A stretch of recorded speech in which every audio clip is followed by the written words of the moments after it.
lain ai. Kalau tu Apa ni tadi?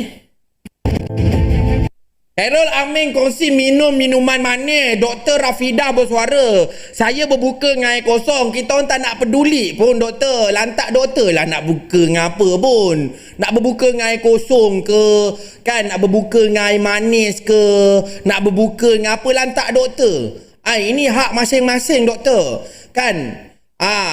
Khairul Aming buat video tu doktor, dia bukan suruh hari-hari orang minum air tu. Tidak pun.